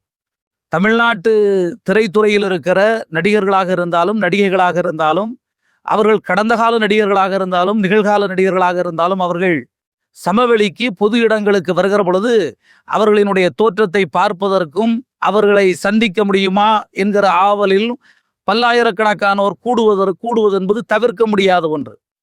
அன்பிற்குரிய நண்பர் சாமிநாதன் அவர்கள் குறிப்பிடுகிற பொழுது திராவிட முன்னேற்ற கழகத்தினுடைய வாக்குகளை அவர் பிரித்து செல்வார் என்கிற அடிப்படையில் இங்கே குறிப்பிட்டு சொன்னார். என்னை பொறுத்தளவில் ஒரு கட்சி ஆளுகிற கட்சியாக இருந்தால் அந்த கட்சிக்கு ஆதரவாக அலை வீசுகிற அதே நேரத்தில் சிறிது அளவு எதிர்ப்பு அலையும் வீசும் என்பது தவிர்க்க முடியாத ஒன்று. அது இந்திய துணைக்கண்டத்தில் எல்லா அரசியல் கட்சிகளுக்கும் பொருந்தும். அப்படி சிறிதாக எழுகின்ற அந்த எதிர்ப்பு அறையை எதிர்கட்சிகள் அறுவடை செய்தால் மட்டும்தான் தேர்தல் களத்தில் அவர்களுக்கு பலனை ஒழிய, அதை ஏதோ 1% 2% வாக்குகளை பெறக்கூடியவர்கள் அறுவடை செய்து விட்டு போனால் அது ஆளுகிற கட்சிக்கு பாதகமாக அமையாது என்பது என்னுடைய கருத்து. ஆகவே திராவிட முன்னேற்ற கழகத்திற்கு எதிராக இருக்கக்கூடிய 5% 10% எதிர்ப்பு அலை வாக்குகள் அதிமுகவிற்கு போக வேண்டிய அந்த வாக்குகளை விஜய் பிரித்து செல்வாரே ஒழிய, அது அதிமுகவுக்கு தான் நட்டமே ஒழிய திராவிட முன்னேற்ற கழகத்திற்கு நட்டமில்லை. எங்களை பொறுத்த அளவில் அனைத்து தரப்பு மக்களுக்குமான ஒரு ஆட்சியை நடத்தி கொண்டிருக்கிறோம் என்கிற நம்பிக்கையில், அடுத்த தலைமுறைக்கான ஆட்சியை நாங்கள் நகர்த்தி கொண்டிருக்கிறோம் என்கிற நம்பிக்கையில் தேர்தல் களத்தை நாங்கள் சந்திக்கிறோம். நாங்கள் சகோதரி மரிய ஜெனிஃபர் அவர்கள் குறிப்பிடுகிற பொழுது ஏற்றத்தாழ்வற்ற பொருளாதார சூழலை உருவாக்குவதற்கு இது போன்ற இலவச திட்டங்கள் உதவாது அல்லது தவறாக பயன்படுத்தப்படுகிறது என்கிற அடிப்படையில் அவர் பேசினார். ஆனால் ஒரு பள்ளத்தை மேட்டிலிருந்து அந்த பள்ளத்தை நிரப்புகிற பொழுது யார் யார் பயன்பெறுகிறார்கள், சில பேர் அதுபோன்று பயன்பெறுகின்ற வாய்ப்புகள் இருந்தாலும் கூட ஒரு சமூகத்தில் அடித்தட்டில் வாழ்ந்து கொண்டிருக்கிறவர்களை அடுத்த தலைமுறைக்கு அடுத்த நிலைக்கு கொண்டு செல்வதற்கு தவிர்க்க இயலாத ஒரு நிலையில்தான் இன்றைக்கு இலவசங்கள் இருந்து கொண்டிருக்கிறது. சமூக நீதியையும் பொருளாதாரத்திலும் தமிழ்நாட்டு மக்கள் வென்றெடுக்க வேண்டும் என்று சொன்னால் அவர்களுக்கு சமூக நீதியில் இடஒதுக்கீடு, பொருளாதாரத்தில் அவர்கள் முன்னேறி வருவதற்கு அதற்கு தேவையான இது போன்ற உதவிகள் இருந்தால் மட்டும்தான் முன்னேற முடியும் என்பது இன்றைய தமிழ்நாட்டின் சூழ்நிலை. ஒரு காலகட்டத்தில் கல்வி மறுக்கப்பட்ட சமூகம் நிறைந்திருந்த மாநிலம் நம்முடைய மாநிலம். குறிப்பிட்ட சமூகத்தை சார்ந்தவர்கள் மட்டும்தான் படிக்க முடியும் என்கிற நிலை இருந்த இந்த நாட்டில் இவ்வளவு பெரிய கல்வி அறிவு வந்திருக்கிறது என்று சொன்னால் அதற்கு மிகப்பெரிய காரணம் திராவிட இயக்கம் கொண்டு வந்திருக்கிற இடஒதுக்கீட்டு திட்டங்கள். அதே போன்று தேர்தல் நேரத்தில் மகளிருக்கு அவர்களுடைய உரிமை தொகையாக மாதந்தோறும் 1000 ரூபாய் வழங்கப்படும் என்று சொன்னோம். அதை வழங்கி இருக்கிறோம். அடுத்து ஆட்சிக்கு வந்தால் அது 2000 அதிமுகவும் சொல்லியிருக்காங்க, அறிவிப்போம் என்று சொல்லியிருக்காங்க. கடந்த முறை திராவிட முன்னேற்ற கழகம் இந்த வாக்குறுதியை சொன்ன பொழுது அதை விமர்சித்தவர்கள் நடக்க இயலாத திட்டங்களை மக்களை ஏமாற்றி ஸ்டாலின் ஆட்சிக்கு வர முயற்சி செய்கிறார் என்று அதிமுகவினுடைய பொதுச் செயலாளர் எடப்பாடி பழனிசாமி அவர்கள் பகிரங்கமாக பொதுவெளியில் பேசியிருக்கார். இது நடக்க முடியாத திட்டம், அது எப்படிங்க அதை கொடுக்க முடியும்னு அவரே பேசியிருக்கார். ஆனால் நடக்க இயலாத திட்டத்தையும் நடத்தி காட்ட முடியும் என்று இந்த ஆட்சி இன்றைக்கு நிரூபித்திருக்கிறது. அதற்கு பிறகு இப்பொழுது மகளிர் விடியல் பயணம் திட்டத்தின் மூலமாக கிராமப்புறத்திலிருந்து நகரப்புறத்திற்கு சென்று பணியாற்றக்கூடிய சகோதரிகள் மாதந்தோறும் கணிசமான தொகையை அவர்கள் மிச்சம் பிடிக்கிற சூழ்நிலை உருவாகி இருக்கிறது. அதே போல காலை இலவசங்கள், வளர்ச்சி திட்டங்கள் அது அவசியம் அப்படின்னு நீங்க சொல்றீங்க. 100% நம்முடைய நாடு, நம்முடைய மாநிலம் அடுத்த கட்டத்தை எட்டி பிடிப்பதற்கு, வளர்ச்சி பெறுவதற்கு இந்த திட்டங்களால் மட்டும்தான் முடியும். இந்த திட்டங்களை நிறைவேற்றுவதற்கு திமுகவால் மட்டும்தான் முடியும் என்பது என்னுடைய கருத்து. திரு மரிய ஜெனிஃபர், இந்த 2021 இந்த ஆண்டு காலத்துல நிறைய திட்டங்களை அவங்க செயல்படுத்திருக்காங்க. இப்ப சொன்ன மாதிரி இப்போ அரசின் கொள்கை முடிவு நெல் விவசாயிக்கு ஆதார விலை 2500 ரூபாய், அது அவரால் கிடைக்க முடியுதா, அவரால் எடுக்க முடியுதா அப்படின்னு ஒரு கேள்வி வருதுல்ல. அப்போ அந்த அடிப்படை கட்டமைப்பை நீங்க கொண்டு வாங்க அப்படின்னு நம்ம சொல்றோம். இப்ப அண்ணன் சொன்னாங்க விடியல் பயணம் அப்படின்னு சொல்றாங்க. ஆனா உங்களுக்கு தெரியாது, கன்னியாகுமரி மாவட்டத்துல நிறைய ஊர்களுக்கு பஸ்ஸே போகாது. அப்போ அந்த பஸ்ஸே போகாத ஊருக்கு நீங்க இலவச பஸ் கொடுத்து என்ன பிரயோஜனம்? காடேட்டிங்கிற இடத்துல பஸ்ஸே போகாது. அவங்க என்ன பண்றாங்க, 2 குழந்தைங்க இருக்காங்க அப்படின்னா அவங்கள ஸ்கூலுக்கு அனுப்புறதுக்கே ஆட்டோல தான் பயன்படுத்துறாங்க. அப்போ அவங்க சொல்ற மாதிரி இலவச பஸ் கொடுத்திருந்தாங்கன்னா அவங்களுக்கு அந்த மகளிர் உரிமை தொகைன்னு கொடுக்குற 1000மோ 2000மோ ஆட்டோவுக்கு அவங்க 4000 ரூபாய் செலவு பண்றாங்க. அந்த இடத்துல நல்ல குடி தண்ணீர் கிடையாது, அதனால அவங்க கேன் வாட்டர் வாங்கி குடிக்கிறாங்க. அப்போ இந்த செலவு மட்டுமே அவங்களுக்கு மாசம் 6000 இருந்து 7000 ரூபாய் வருது. அப்போ நீங்க கொடுக்குற உரிமை தொகையா இருக்கலாம், இலவச விடியல் பயண திட்டமா இருக்கலாம், இதெல்லாம் அவங்கள போய் சேர்றதுக்கான அடிப்படை கட்டமைப்பே இல்லைங்க அப்படிங்கிறது தான் நம்மளுடைய இது. ஸோ கொள்கை திட்டங்கள்ல வந்து தரமான இலவச கல்வி, தரமான சமமான இலவச மருத்துவம் அப்படின்னு நம்ம சொல்றோம், தூய குடிநீர் இலவசம் அப்படின்னு சொல்றோம், சிற்றூர்களுக்கான பொருளாதார கொள்கை வச்சிருக்கிறோம், அன்புச்சோலை அப்படின்னு சொல்லிட்டு பிள்ளைகளால் கைவிடப்பட்ட இல்லாட்டி பிள்ளைகள் இல்லாத பெற்றோர்களை வச்சு பாதுகாக்கிறதுக்கான அவங்க ஒரு என்ன சொல்ல சுயமரியாதையோடு இருக்கிறதுக்கான ஒரு திட்டம் நம்ம வச்சிருக்கிறோம். விவசாயிகளுக்கு ஓய்வூதிய திட்டம்னு வச்சிருக்கோம். இது எல்லாமே நம்மளுடைய மக்களோட வரிப்பணத்துலதான் நம்ம வந்து செய்யக்கூடிய திட்டங்கள். ஆனா இதை முறையா பண்றதுக்கான இன்ஃப்ராஸ்ட்ரக்சர்ஸும் இங்க இல்ல, லீக்கேஜஸும் நிறைய இருக்கு. நீங்க சொல்லுகிற திட்டங்கள் எல்லாமே இப்ப நடைமுறையில இருக்கு. எல்லா உதாரணத்துக்கு இந்த மாவட்டத்தை எடுத்துக்கிறாங்க. மாவட்டத்துல காடேட்டிங்கிற ஒரு கிராமத்தை சொல்றாங்க. ஆயிரக்கணக்கான சிற்றூர்கள் இருக்கிற இடம் காடேட்டி கிராமம். எனக்கு சரியா தெரியல அங்க வந்து எவ்வளவு மக்கள் தொகை இருக்கு அப்படிங்கிறது தெரியல. ஆனா சாலை வசதிகள், காடேட்டிங்கிற பகுதி மாநகராட்சியின் ஒரு பகுதி. அது வந்து சிற்றூர் கிடையாது, அது ஒரு குக்கிராமம் கிடையாது. நாகர்கோவில் மாநகராட்சியின் பகுதி வந்து காடேட்டி. ஒரு 50ஆம் நம்பர் பஸ் போயிட்டு இருந்துச்சு, 50 கடமை 50. ஒரு நாளைக்கு 3 ட்ரிப் போயிட்டு இருந்துச்சு. காலைல 8 மணி 1, மத்தியானம் சாயந்தரம் 4 மணி 1, ராத்திரி 8 மணி 1. அது நிறுத்தப்பட்டு ஒரு 4-5 ஆண்டுகள் சின்ன பாலம் ஒண்ணு இடிஞ்சிருந்துச்சு. இடியும் போது நிறுத்தி இருந்தாங்க, இதுக்கு பிறகு திருப்பி விடல. அது மட்டும் இல்ல, தெரியல. பேரூராட்சி பகுதிகளில் இருக்கக்கூடிய அகஸ்தீஸ்வரம் மாதிரி பகுதிகளில் வரக்கூடிய பஸ்ஸுகள் நிறுத்தப்படுது. அப்ப என்ன சொல்றோம் அப்படின்னா, மக்கள் எங்க கிட்ட சொல்ற இது நாங்க மக்களோட ஃபீட்பேக்கை தான் இதுல சொல்றோம். நீங்க ஏன் எங்களுக்கு இலவசம் தர்றீங்க, அதுக்கு எங்களுக்கு பேருந்துகளை விடுங்க, நாங்க வேணா 10 ரூபா கெட்டுறோம். காடேட்டி இந்த கிராமம் அவங்க சொல்றது கன்னியாகுமரி சட்டமன்ற தொகுதிக்குள்ள வருது. கன்னியாகுமரி சட்டமன்ற தொகுதியில் அதிமுகவினுடைய சட்டமன்ற உறுப்பினர் இருக்கிறார், திமுக ஆளுங்கட்சி. அதையும் தாண்டி உங்களுக்கு பொறுப்பு இல்லையா நீங்க கேட்கலாம். தமிழ்நாடு முழுவதும் அனைவருக்குமான முதலமைச்சர் பகுதி கன்னியாகுமரி சட்டமன்ற தொகுதிக்குள்ளதான் வருது. ஆனால் அது மாநகராட்சியின் நிர்வாகத்துல மாநகராட்சி நாகர்கோவில் மாநகராட்சிக்கு உட்பட்டு தான் வருது. இல்ல டிரான்ஸ்போர்ட் மாநகராட்சிக்குள்ள வரல. இல்ல புரியுதுங்க, டிரான்ஸ்போர்ட் போக்குவரத்து துறை மாநகராட்சிக்குள்ள வரல. ஆனா மக்களோட கோரிக்கையை யார் எடுத்துக்கணும்? யாராவது ஒருத்தர் எடுங்க. இல்ல இதை யார் எடுத்து சொல்லணும்? யாருக்கு எடுத்து சொல்ல வேண்டிய அதிமுகவினுடைய சட்டமன்ற உறுப்பினர் தன்னுடைய கடமையை ஆற்றலை ஒத்துக்கிறீங்க தானே? மக்கள் கேட்டா பஸ்ஸ விடணும், அரசோட கடமை. கேட்கல மேடம், அதெல்லாம் கேட்டு சட்டமன்றத்துல அவரே பேசியிருக்காரு. இல்ல பேசிருக்காரு. இல்ல அதை பத்தி அவர் பேசல. ஏன்னா எங்க அண்ணன் தலவாயனை எப்படி பேசுவாங்க அப்படின்னா, நீங்க என்ன பண்ணீங்க அப்படின்னு கேட்டோம் அப்படின்னா, தொகுதி மேம்பாட்டு நிதியில இருந்து நான் இதெல்லாம் பண்ணிருக்கேன் அப்படின்னு சொல்றதுதான் அவருடைய அடிப்படை அதிகபட்ச சாதனையா சொல்லுவாங்க. ஆனா மக்களுடைய தேவைகளை உங்களுக்கு புரியணும் அப்படின்னா நீங்க போய் மக்களோட நிக்கணும், அப்பதான் தெரியும். இல்ல இந்த விமர்சனம் இருக்கிறீங்க, மீண்டும் அவர் தானே கடத்துக்கு வந்துகிட்டே இருக்காரு, வெற்றி பெற்றுட்டு இருக்காரு. அரசியல்ங்கிறது வந்து இப்போ இல்ல மக்களுடைய தீர்ப்பு தப்பா இருக்குன்னு நினைக்கிறீங்களா? அதான் சொல்றேன்ல, சில நேரங்கள்ல வந்து நம்ம மக்கள் பாவம், அவங்களுடைய ஆற்றாமை, அவங்களுடைய இயலாமை இருக்கு. அதை வந்து அந்த அரசியல் கட்சிகள் வந்து பணபலத்தினாலையும் அவங்களுடைய என்ன சொல்றது அந்த ஒரு கட்சியுடைய அடையாளம்னு ஒண்ணு இருக்கு இல்லைங்களா, இத்தனை வருட அடையாளங்கள் இருக்குது, அதை வந்து கேபிட்டலைஸ் பண்றாங்க. ஆனா நம்ம என்ன கொண்டு அதெல்லாம் மாற்று கருத்து இல்லை. திரு தளவாய் சுந்தரம் அவர்கள் நிறைய திட்டங்களை கொண்டு சேர்த்து கன்னியாகுமரி மாவட்ட மக்கள்ல அவர்கிட்ட பிரியமா இருக்கக்கூடியவங்க, அன்பா இருக்கக்கூடியவங்க, அவர் எல்லோரோடும் சகஜமாக பழகக்கூடியவர், ரொம்ப அடித்தட்டு மக்களோட பயணிக்கக்கூடியவர். அப்படி இருக்கும் பொழுது அவருக்கென்று ஒரு இது அந்த கன்னியாகுமரி சட்டமன்ற தொகுதியில இருக்கு. எனக்கு ஒரு கருத்து முரண்பாடு. அவர் தொடர்ந்து வெற்றி பெறல, ஒரு முறை வெற்றி பெறுவார், மறுமுறை வெற்றி வாய்ப்பு எடுப்பார், மீண்டும் வெற்றி பெறுவார். அதான் 2 முறை சட்டமன்ற உறுப்பினர் கொண்டு சேர்த்திருக்கிறார். அக்கா விஜயதரணி அக்கா வந்து ஒரு கருத்தை இப்ப சொன்னாங்க. அக்கா சொன்னது ஒரு தவறான கருத்து. தவறான கருத்தை வந்து பொதுமக்கள் மத்தியில் புரிய வைக்க கூடாது. சட்டமன்ற உறுப்பினராக இருந்த திரு தளவாய் சுந்தரம் அவர்கள் வெற்றி பெற்று 4 ஆண்டு காலம் இந்த தொகுதி பக்கமே வரவில்லை. நான் இந்த தொகுதியில் உரிய உள்ளவன். அக்கா விளவங்கோடு அவங்களும் இந்த தொகுதியில் உள்ளவங்க.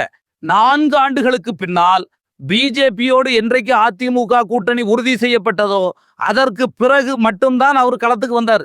அவர் இப்போ இங்க வந்து கிட்டத்தட்ட 6 மாசம் 7 மாசம் தான் ஊர்ல உள்ள திருமண வீடுகள் இறப்பு வீடுகளுக்கெல்லாம் அவர் போயிட்டு வர்றாரு ஒழிய அரசிடம் போராடி வாதாடி கேட்டு எந்த திட்டத்தையும் சட்டப்பேரவையில் அவர் சரி. பேசி பெற்றுத்தரவில்லை. இன்னொன்னு சொல்றீங்க 100% உண்மை. அரசிடம் என்ன கேட்டாலும் கொடுக்காத அரசு. இல்ல, கேட்டாதான் சார் கொடுப்பாங்க.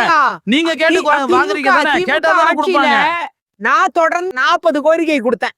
ஆனா ஒண்ணு கூட வந்து நீங்க கேட்டு கொடுக்காத சொல்ல முடியுமா? லாஸ்டா மார்க் அதாவது கேக்குறாரு நீங்க கேட்டு இது நடக்கல கொடுக்காத பெரிய திட்டம் ஏதாவது சொல்லலாமே. ஒண்ணுமே குடுக்கலையே, அதான் வரலையே, கேட்டிருக்க திட்டங்கள் மாட்டீங்க, வரலையே. மறந்துருப்பீங்க. அதாவது அதிமுக ஆட்சி காலத்துல லாஸ்டா ஃபண்ட் அலாட் ஆன திட்டங்கள் தான் இப்ப நிறைவேறுது. ஐயோ 5 வருஷமா மாட்டானது.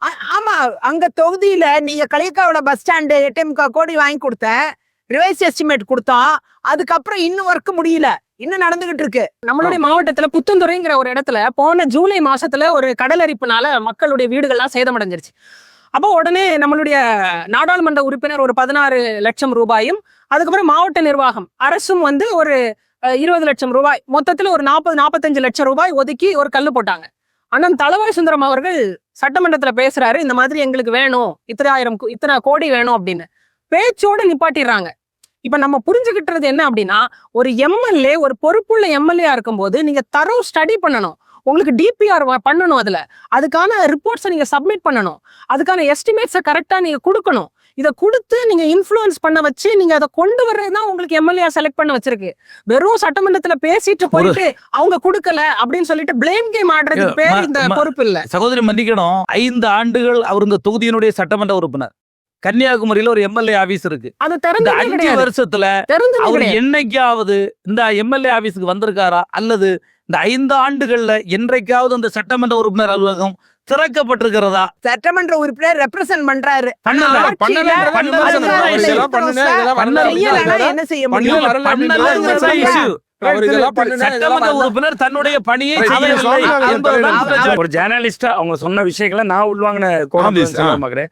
எம்எல்ஏ ஹாஸ்டல்ல அண்ணன் தாமிரபரணி சார்னு சொன்னாங்க, madam MLA office, not MLA office, MLA office. அந்த எம்எல்ஏ ஆபீஸ் வந்து ஒரு சிவில் டிஸ்பியூட் இருக்கு, உங்களுக்கு தெரிஞ்சிருக்கும் இல்ல. அதுக்கு முன்னாடி உள்ள லேண்ட் ரோடு தான். சபாநாயகருக்கு ஒரு கடிதம் கொடுத்திருந்தாரு. அது சபாநாயகர் தொடங்கி தலைமைச் செயலாளர்ல இருந்து அனைத்து அரசு அதிகாரிகளுக்கும் கடிதம் கொடுத்திருந்தாரு. நீங்க ஒரு வீடியோ வெளியிட்டு இருந்தீங்க, அதுக்கு பின்பு ஒரு பத்திரிகைகளுக்கே ஒரு விளக்க செய்தி குறிப்பு கொடுத்தாரு, அது ஏன் திறக்கல அப்படின்னா அதுல வந்து ஒரு சிவில் டிஸ்பியூட் இருக்கு சார். அப்படி இல்ல, திமுக ஆட்சியில சுரேஷ் ராஜன் அந்த தொகுதியினுடைய சட்டமன்ற உறுப்பினராக இருந்த போதும், ஆஸ்டின் அவர்கள் சட்டமன்ற உறுப்பினராக இருந்த போதும் இந்த சட்டமன்ற உறுப்பினர் அலுவலகம் தொடர்ந்து செயல்பட்டது. நீங்க சொன்ன சிவில் டிஸ்பியூட் வந்து அந்த எம்எல்ஏ ஆபீஸ்க்கு சம்பந்தப்பட்ட. ஆனா சட்டமன்ற உறுப்பினர் அலுவலகத்துக்கு போறதுக்கு 2 பாதை இருக்கு. சட்டமன்ற உறுப்பினர் அலுவலகத்துக்கு முன்பு வடக்கில் இருந்து தெற்காக செல்லுகின்ற பாதை தான் டிஸ்பியூட். சட்டமன்ற ஆபீஸுக்கு சைடுல கிழக்கில் இருந்து மேற்காக அரசு மருத்துவமனையை நோக்கி செல்லக்கூடிய அகலமான தார் சாலையில நோ டிஸ்பியூட். அதுக்கு அதனால அவர் இங்க இல்ல. நம்ம திரும்ப அவரை பத்தி பேசணும். 2026 தேர்தல்ல பாரதிய ஜனதா அதிமுக கூட்டணிக்கு ஏன் ஓட்டு போடணும்? இன்றைக்கு ஒரு ஆட்சி மாற்றம் என்பது அவசியமாகிறது தமிழகத்தில். இன்னைக்கு சொன்னோம்னா துயரத்தில் இருக்கக்கூடிய பெண்கள், குறிப்பாக டாஸ்மாக் கடைகளின் எண்ணிக்கை இன்னைக்கு பாத்தீங்கன்னா, அம்மையார் காலத்துல 3500 டாஸ்மாக் கடைகள் இருந்த சமயத்துல ஒரு சட்டமன்ற உறுப்பினராக நான் வந்து தனிநபர் மசோதா கொண்டு வந்தேன், பிரைவேட் மெம்பர் பில். அதுல மதுவினால் பாதிக்கப்பட்டவர்களை மீட்பதற்கும், மது கடைகளை குறைப்பதற்கும், மதுவினால் உள்ள தாக்கத்தை குறைப்பதற்கும் தமிழ்நாட்டுல ஒரு சட்டம் தேவை என்று அந்த சட்டத்தை கொண்டு வந்தப்ப அதை அவர்கள் பேசி படிப்படியாக மதுக்கடைகளை குறைப்போம் என்று உத்தரவாதம் அளித்து 3500 கடைகள்ல இருந்து 2500 கடைகளா குறைச்சாங்க. அம்மையார் காலத்திலும் சரி, அண்ணன் எடப்பாடியார் காலத்திலும் இது நடந்தது. அதன் பின்னர் இந்த மதுவினால் பாதிக்கப்பட்டவரை மீட்பதற்கும் மதுக்கடைகளை குறைக்கிறதுக்கு நாங்க எல்லாம் நடவடிக்கை எடுப்போம்னு சொன்ன திமுக இன்னைக்கு எலைட் பாரோட சேர்த்தீங்கன்னா 8000க்கும் மேற்பட்ட கடைகள் திறந்தாச்சு. எங்க பார்த்தாலும் மது பழக்கம், போதை பழக்கம். இன்னைக்கு எந்த கஞ்சாவா இருக்கட்டும், சிந்தட்டிக் ட்ரக்ஸா இருக்கட்டும், கிடைக்காத இடமே கிடையாது. அந்த அளவுக்கு இன்னைக்கு இளைஞர்களையும் சிறுவர்களையும் பாதிக்கக்கூடிய இந்த விஷயங்கள் இன்னைக்கு கட்டுப்படுத்தாத, அதற்கென்று ஒரு எந்த திட்டமும் இல்லாத ஒரு ஆட்சி தான் இன்னைக்கு இருந்துகிட்டு இருக்கு. ஆகையால இது ஒரு ஃபெயிலியர் மாடல் அரசு, திராவிட மாடல் அரசுன்னு சொல்லிக்கிறாங்க. இது ஃபெயிலியர் மாடல் அரசு. நிறைய விஷயங்கள், விலைவாசி உயர்வு, மின்சார கட்டணம், எல்லாத்துக்கும் இந்த 1000 ரூபாய் வச்சு என்ன செய்ய முடியும்? பிரச்சனை இருக்கு, அதுக்குதான் 10,000 ரூபாய் கருணை தொகை நாங்க கொடுக்க போறோம். இவங்க 8000 ரூபாய் தரம் இருக்காங்களே அதிமுக. 8000 ரூபாய் வவுச்சர் தர்றாங்க. ஆமா. மின்சாதன பொருட்கள் வவுச்சர். ஆமா. அதை என்ன வீட்டு செய்ய உபயோகப் பொருட்கள். அது என்ன செய்ய முடியும்? அதை வச்சு என்ன செய்ய முடியும்? அந்த பொருளை இல்ல, வாங்கி அதை இருக்கிற வச்சு பொருளையே வாங்கி இல்ல, வாங்கி அதுக்கு என்ன அவங்க செய்ய விளக்கம் முடியும்? சொல்றாங்க. அதை வச்சிருந்தா இப்ப சிலர் வந்து ஒரிஜினலா வீட்டுல வந்து இப்ப நீங்க கொடுக்குற அதிமுக சொல்ற ஃப்ரிட்ஜ் வச்சு என்ன பண்றது? இல்ல நீங்க குடுக்குற ஃப்ரிட்ஜ் வந்து நான் ஏற்கனவே என்கிட்ட இருந்தது அப்படின்னா நான் அதை திரும்ப 2வது ஃப்ரிட்ஜ் வாங்கி என்ன பண்ண போறேன்? இதே நான் கூப்பனா இருந்தேன்னா அதை நான் சர்வீஸ் பண்ணிக்குவேன், இல்ல புதுசா ஏதாவது வாங்கிக்குவேன் அப்படின்றதுக்காக ஒண்ணும் புதுசா கூப்பன் வாங்க கொடுக்குறதா முடியாது. அவங்க இவங்க விளக்கம் கொடுக்குற சொல்றாங்க. கூப்பன் வந்து அதே ஃப்ரிட்ஜுக்கும் அதே கிரைண்டருக்கும் அதே டிவிக்கோ அதே மிக்சிக்கோ ஏற்கனவே இருக்குது. ஏற்கனவே டிவி கொடுத்துட்டாங்க, மிக்சி கொடுத்துட்டாங்க, கிரைண்டர் கொடுத்துட்டாங்க, இப்ப ஃப்ரிட்ஜும் கொடுக்க போறாங்க அதிமுக ஆட்சியில. அப்படி ஏற்கனவே கொடுத்த பொருள் எல்லாம் இருக்கு இல்லையா? இப்ப இந்த வவுச்சரை வச்சு அதனால அந்த- additional-ஆ fridge கொடு. அந்த 4 பொருள் வாங்கதான் இவங்க வவுச்சர் கொடுக்கறதா சொல்றாங்க. ஆகையால இது ஏற்கனவே இருக்கிறத வச்சு இவங்க என்ன செய்ய போறாங்க? இந்த வவுச்சரை வச்சு என்ன செய்ய முடியும்? அதற்காகவாது இந்த ஊழலற்ற ஒரு ஆட்சியை அமைப்பதற்காகவாது மக்கள் வந்து மாற்றத்தை விரும்புவார்கள் என்பது என்னுடைய ஆழமான நம்பிக்கை. இல்ல அந்த மாற்றம் தான் யாருன்றதான் கேள்வி. மாற்றம் வந்து அதிமுகவா, நாம் தமிழரா, இல்ல தமிழக வெற்றி கழகமா? மாற்றம் என்பது தேசிய ஜனநாயக கூட்டணி, அதிமுக தலைமையிலான கூட்டணி தான் ஆட்சியை அமைக்கும் என்பது இருவேறு கருத்து இல்லை. திரு ஜெனிஃபர், நீங்க உங்களுடைய பார்வையா 2026 நாம் தமிழர் கட்சிக்கு வாக்களிக்கும் நீங்க நினைக்கிறீங்க? 10 ஆண்டுகள் வந்து ஏடிஎம்கே இருந்திருக்கிறாங்க. அதுக்கப்புறம் ஒரு 5 ஆண்டுகள் வந்து டிஎம்கே இருக்கிறாங்க. தொடர்ந்து திராவிட கட்சிகள் தான் இங்க ஆட்சி செஞ்சுட்டு இருக்கிறாங்க. அப்ப இந்த அளவுக்கு இப்படி ஒரு அப்பீஸ்மெண்ட் பாலிடிக்ஸ்ல ஃப்ரீபீஸ் கொடுத்துதான் வந்து மக்களை வந்து கவரணும், இல்லாட்டி மக்களோட வாக்குகளை எடுக்கணும் அப்படிங்கிற நிலைமைக்கு நம்மளுடைய மக்களை கொண்டு விட்டுட்டாங்களே அப்படிங்கிற ஒரு எண்ணம் தான் இருக்குது. இந்த திராவிட நாம் கட்சியில தமிழர் வளர்ச்சியே கட்சி- இல்லையா? இப்ப 2 திராவிட கட்சிகள் மாறி மாறி இப்ப ஆட்சி வளர்ச்சி பண்ணாங்க. அப்படிங்கிறப்போ இந்த வாட்டி ஜிடிபில அப்படின்னா அக்ரிகல்ச்சரல் செக்டர் நல்லா வளர்ந்து இருந்திருக்கணுமே. இல்ல ஒட்டுமொத்த அப்படி உள்நாட்டு இல்லல்ல. உற்பத்தியா இருக்கட்டும், ஓவராலா வந்து 2 இரட்டை இலக்கத்துல ரீச் பண்ணிருக்கோம்னு சொல்றாங்களே. நம்பர்ஸ் 11.1 மட்டும் தானே இருக்குது. ஆனா இப்ப வந்து விவசாயத்துல இருக்கிற பொருளாதார முன்னேற்றம் இருக்கா? மீனவர்களுக்கான வளர்ச்சி திட்டங்கள் இருக்கா? மீனவர்களின் வாழ்க்கை மாறி இருக்கா? சரி, ஒண்ணுமே இல்ல. ஒரு குடும்பத்துடைய கடன் கம்மியா இருக்கா? ஒரு சாதாரண ஒரு குடும்பத்துடைய கடன் தொகை கம்மியா இருக்கா? இலவசங்கள் நிறைய கொடுக்குறாங்க. இலவச பேருந்துகள் இருக்கு, இலவச லேப்டாப் இருக்கு, உரிமை தொகைகள் இருக்குது, இப்படி நிறைய காலை உணவு திட்டம் இருந்தாலுமே ஒரு வீட்டுடைய கடன் தொகை குறையல அப்படின்னா எங்கேயோ ஒரு இடத்துல உங்களுடைய இன்ஃப்ளேஷன் அதிகமாகுது, உங்களுடைய பொருளாதார கொள்கை சரியில்லை, தகுதியான வேலை வாய்ப்பை ஏற்படுத்தி கொடுக்கல அப்படிங்கறதான நம்ம பார்க்கணும். ஆனா நாம் தமிழர் கட்சி முன்வைக்கிற நம்ம வந்து ஒரு செயல் திட்டமாவே இந்த தேர்தலில் நம்ம வந்து கொண்டு வந்திருக்கிறோம். கிட்டத்தட்ட 462 பக்கங்களோட கொண்ட செயல் திட்டம். குறிப்பாக கன்னியாகுமரிக்கு கனவு கன்னியாகுமரி அப்படிங்கிற செயல் திட்டத்தோட நம்ம இந்த தேர்தலை சந்திக்கிறோம். அப்ப நாம் தமிழர் கட்சி என்ன சொல்லுது அப்படின்னா, ஒரு நிலமும் வளமும் சார்ந்த பொருளாதார கொள்கை, அனைவருக்குமான சிறப்பான ஒரு வேலை திட்டம், தரமான படிப்பு, படித்த படிப்புக்கான தரமான வேலை, வேலைக்கேற்ற ஊதியம், அவனே சுயமரியாதையோட வாழக்கூடிய ஒரு வாழ்க்கையை தான் நாம் தமிழர் கட்சி இங்க கொண்டு வருது. குறிப்பாக கல்வி, மருத்துவம், சுற்றுலா. இந்த கன்னியாகுமரி நம்ம இன்னைக்கு இங்க நின்றுட்டு இருக்கிற இடம் வந்து ஒரு மிகப்பெரிய சுற்றுலா தலம். இந்த சுற்றுலா கன்னியாகுமரிக்கு வருடத்துக்கு 21 லட்சம் பேர் வர்றாங்க. ஆனா நம்மளுடைய நாட்டின் என்ன சொல்றது மக்கள் தொகை கிட்டத்தட்ட 140 கோடி. ஏன் இங்க 1 கோடி மக்கள் வந்து சுற்றுலாவுக்கு வர முடியல? ஏன்னா அவ்வளவு சீர்கேடுகள் இருக்கு. நீங்க அப்ப இவ்வளவு திட்டங்களை வச்சிருக்கிற நீங்க ஆளும் கட்சியாக வரக்கூடியவர் யார் என்பதை தெரிந்து பயணிக்கணும். அது இல்லாம உங்களால தனிப்பட்ட முறையில வர முடியுங்கிறது நானுமே கேட்க நினைச்சேன். எல்லா மேடைகளிலும் எல்லா நேரங்களிலும் நீங்க நாம் தமிழரை கூட்டணி கூப்பிட்டுக்கிட்டே இருக்கீங்க. அதோட நோக்கம் என்ன? கூப்பிடுறது கிடையாது. அவங்க திட்டங்கள் எல்லாம் சொல்றாங்க கொண்டாங்க என்று ரிசல்ட் என்ன? அதை கேட்டு அதிகாரத்துக்கு வராம நீங்க எதுவுமே செய்ய முடியாது. திட்டங்களை எவ்வளவு இப்ப எம்எல்ஏ ஆகி மட்டும் அவங்க என்ன பண்ணாங்க? எம்எல்ஏ ஆகி என்ன பண்றாங்கன்னா, நான் எதிர்கட்சியா இருக்கிறேன், எனக்கு எதுவுமே தரமாட்டாங்க அப்படின்னு யாரையும் ஒரு இடத்துல பிளேம் தான் பண்றாங்க. ஒரு எஃபிஷியன்ட் எம்எல்ஏ அப்படிங்கிறவங்க வந்து, நீ ஏன் மக்கள் எனக்காக ஓட்டு போட்டிருக்கான், நான் பேசணும், பேசி வாதாடி அதுக்கான இப்ப கொடுக்க மாட்டோம்னு சொன்னாங்கன்னா அதுக்கு வெள்ளை அறிக்கை சப்மிட் பண்ண சொல்லுங்க. நீங்க கேட்டீங்களா? இப்ப இன்னைக்கு வெள்ளை அறிக்கை கேட்கறோம், வெள்ளை பேப்பர் தான் கொடுத்தாங்க. 2 லட்சம் வெள்ளை அறிக்கை நாங்க கேட்டது உங்களுக்கு தெரியும். 2 லட்சம் கோடி வந்து பள்ளி கல்வித்துறைக்கு ஒதுக்கப்பட்ட 5 ஆண்டுகளுடைய நிதி. அதுக்கப்புறம் எதுக்கு உங்களுடைய தொகுதி மேம்பாட்டு நிதியில இருந்து நீங்க செலவு பண்றீங்க? நீங்க கேளுங்க, ஒரு திட்டத்தோட போங்க. இன்னைக்கு 5 ஆண்டுகள், கிட்டத்தட்ட 15 ஆண்டுகளாக 2 ஆட்சியாளர்களும் இருந்திருக்காங்க. ஏடிஎம்கே இருந்திருக்கு, டிஎம்கே இருந்திருக்காங்க.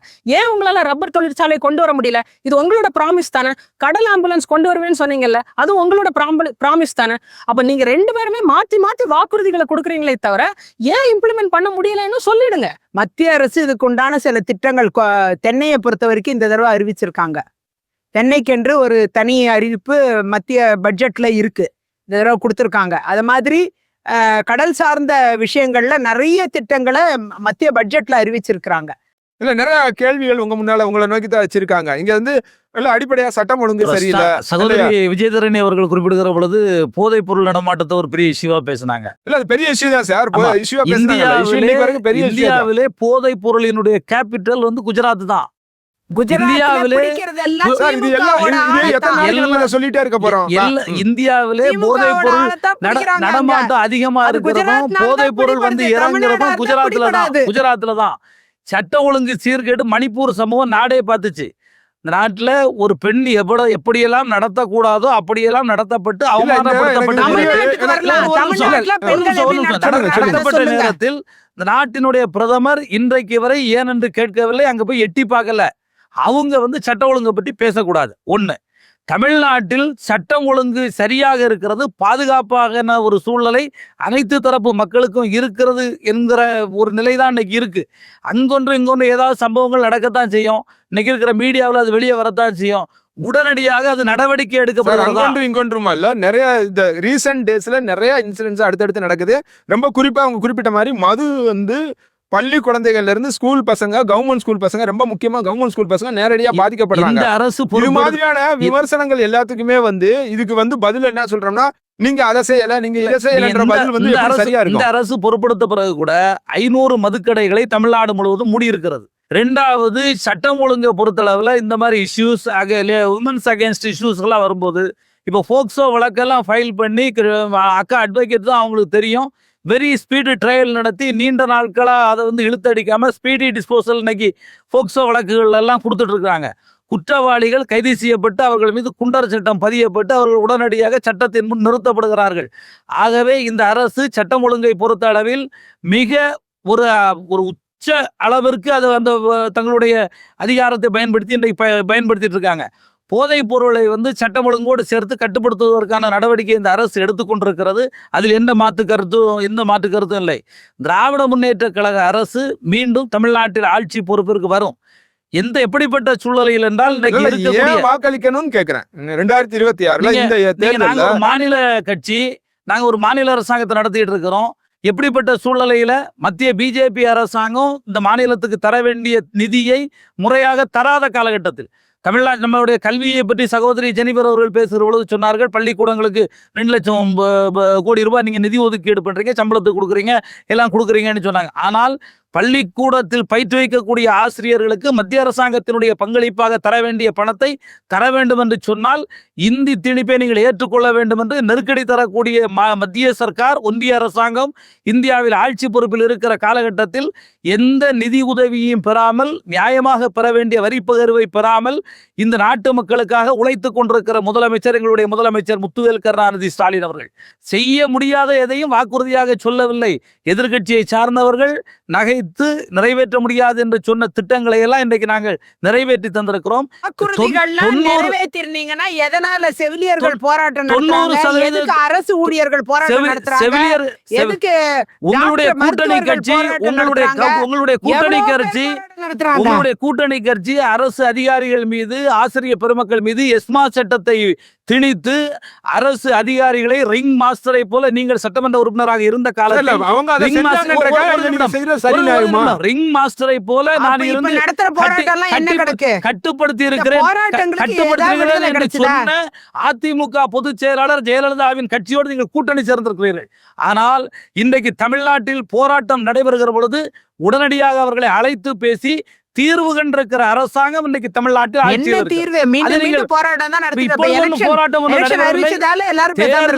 தேர்தல் அறிவிக்கப்படுகிற சூழ்நிலையில் பல்வேறு போராட்டங்கள் நடந்தது. போராட்டத்தில் ஈடுபட்டவர்கள் அனைத்து தரப்பினரை அழைத்து இந்த அரசாங்கம் பேசியது. அவர்களுடைய கோரிக்கைகள் பரிசீலிக்கப்பட்டு இன்றைக்கு தீர்வு காணப்பட்டிருக்கிறது. தமிழ்நாட்டில் இன்றைக்கு எந்த பகுதியிலும் இன்றைக்கு அரசு ஊழியர்களினுடைய போராட்டம் இல்லை. தவறான தகவலை பதிவு செய்ய வேண்டாம். நடந்தது இப்ப இல்ல. மாநில அரசாங்கத்தின் அதிகாரத்திற்கு உட்பட்ட அனைத்து வாக்குறுதிகளையும் நிறைவேற்றி மடியில் கனமில்லாமல் தேர்தல் களத்தில் இன்றைக்கு திமுக நின்று கொண்டிருக்கிறது. சரி, அதாவது இதான் இவங்க மத்திய திட்டங்களை பெற முடியல, நாங்க கொடுத்த வாக்குறுதியை நிறைவேற்ற முடியல அப்படிங்கிறாங்க. அதுக்குதான் வந்து ஒரு டபுள் இன்ஜின் சர்க்கார் தேவை.